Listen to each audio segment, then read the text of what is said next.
Assalamualaikum warahmatullahi wabarakatuh. Kali ini kita akan mengisahkan tentang 5 kaum yang dibinasakan oleh Allah yang tertulis dalam Al-Quran. Yang pertama adalah kaum Nabi Nuh. Pertama kaum yang dibinasakan secara massal oleh Allah adalah kaum Nabi Nuh. Allah memusnahkan mereka dengan mendatangkan banjir besar yang menenggelamkan mereka. Mereka adalah kaum yang durhaka dan tidak mau mengikuti seruan Nabi Nuh. Padahal ada yang meriwayatkan usia Nabi Nuh mencapai 900 tahun. Selama itu, mereka yang ikut Nabi Nuh alaihissalam hanya berjumlah puluhan saja. Bahkan istri dan anak-anak Nabi Nuh juga tidak mau mengikuti seruannya. Lalu Nabi Nuh alaihissalam berdoa akan disegerakan hukuman bagi kaumnya. Allah lalu menurunkan hujan yang sangat deras dan mata air yang memancar dari bumi, hingga terjadilah banjir yang sangat dahsyat. Penyelidikan arkeologis di beberapa tempat mendapatkan keterangan banjir melanda daerah yang memang sangat luas, yakni membentang 600 km dari utara ke selatan dan 160 km dari barat ke timur. Banjir itu telah menenggelamkan sedikitnya 4 kota masyarakat Sumeria kuno, yakni Ur, Eresh, Shurupak, dan Kish. Sedangkan kaum Nabi Nuh yang salih dan binatang itu diselamatkan oleh Allah di dalam kapal yang besar. Dalam Al-Quran diriwayatkan, Allah memerintahkan Nabi Nuh untuk mengangkut masing-masing hewan sepasang, yaitu jantan dan betina, ke dalam bahteranya. Al-Quran Surat Hud.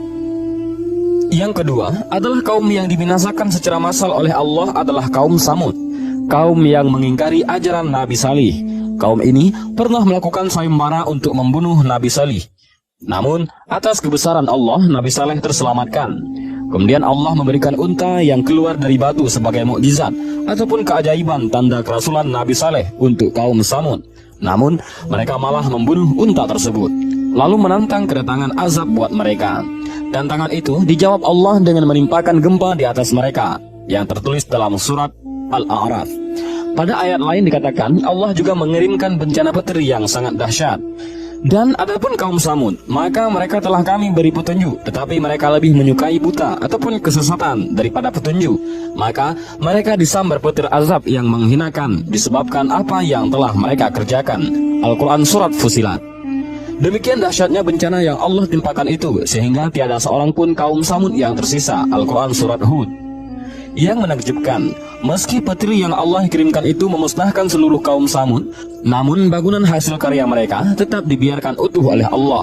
Ini tak lain agar menjadi bukti bagi kita, kaum yang hidup sesudahnya, tentang keberadaan satu kaum ahli bangunan yang telah Allah binasakan karena kekafiran mereka. Yang ketiga, kaum yang dibinasakan secara massal oleh Allah adalah kaum Nabi Hud alaihissalam. Mereka tinggal di tempat yang bernama Al-Ahqaf, terletak di utara Hadramaut, antara Yaman dan Umman.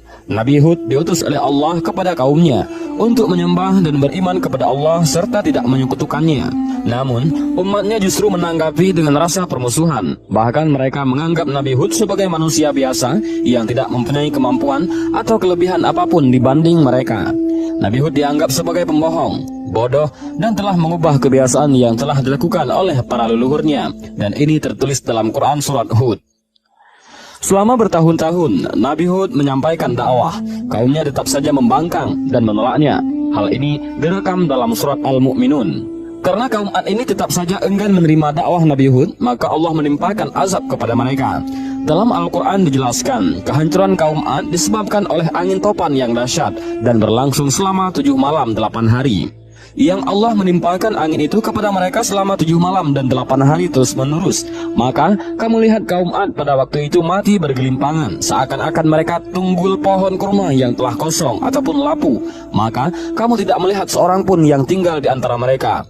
Al-Quran Surat Al-Haqqah. Yang keempat, kaum yang dibinasakan secara massal oleh Allah adalah kaum Nabi Lut alaihissalam yang telah diberikan kelebihan pengetahuan di masanya. Akan tetapi mereka melakukan tindakan keji, yaitu homoseksual ataupun hubungan seksual sesama jenis. Ketika Lut menyuruh untuk menghentikan penyimpangan tersebut dan menyampaikan peringatan Allah, mereka mengabaikannya, mengingkari kenabiannya, dan meneruskan penyimpangan tersebut. Al-Quran Surat Al-Qamar.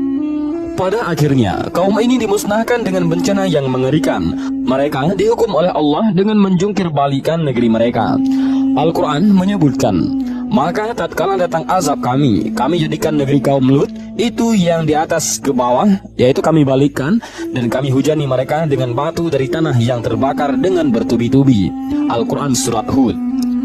Penelitian arkeologis mendapatkan keterangan kota Sodom semula berada di tepi Laut Mati ataupun Danau Lut yang terbentang memanjang di antara perbatasan Israel Yordania. Dengan sebuah gempa vulkanis yang diikuti letusan lava, kota tersebut Allah runtuhkan lalu jungkir balik masuk ke dalam Laut Mati. Perlu diketahui, hubungan seksual sesama jenis barulah ada di masa Nabi Lut alaihissalam dan tidak ada sebelumnya. Nabi Lut sendiri adalah putra dari Haran bin Azar.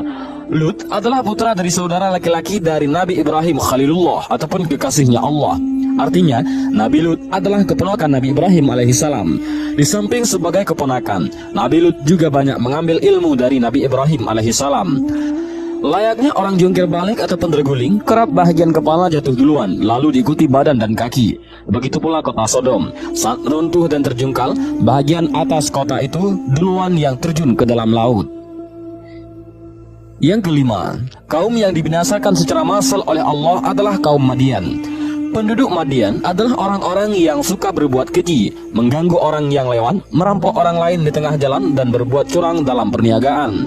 Ibnu Abbas mengatakan bahwa penduduk Madian merupakan kaum yang sangat melampaui batas. Mereka suka berbuat curang, tidak hanya dalam takaran ataupun timbangan dengan cara menguranginya, melainkan juga suka mengambil sesuatu lebih banyak dari yang mereka bayarkan. Tak salah jika penduduk Madian itu disebut sebagai kaum yang mula-mula melakukan semua hal itu. Namun, di balik azab yang menimpa kaumnya sebelum peristiwa itu terjadi, kaum Madian terkenal sebagai kaum yang pandai. Mereka menggali dan memahat gunung-gunung sebagaimana dilakukan oleh kaum Nabi Saleh, yaitu kaum Samud, untuk dijadikan rumah-rumah mereka. Rumah-rumah gunung milik kaum Nabi Saleh itu hingga kini masih bisa disaksikan dan terdapat di Madain Saleh, yaitu sekitar 440 km dari kota Madinah. Dengan membawa risalah kenabian sebagai utusan Allah, setelah melihat kaumnya berbuat curang dalam takaran dan mengambil lebih banyak dari yang mereka bayarkan, Nabi Syuaib pun mengingatkan akan kecurangan tersebut. Di sisi lain, Nabi Syuaib juga mengajak mereka untuk menyembah kepada Allah Subhanahu wa Ta'ala. Namun, mereka tidak mau mendengar seruan Nabi Syuaib untuk menyembah Allah. Mereka malah menuduhnya sebagai tukang sihir dan tukang sulap yang ulung dikarenakan mukjizat yang Allah berikan kepada Nabi Syuaib.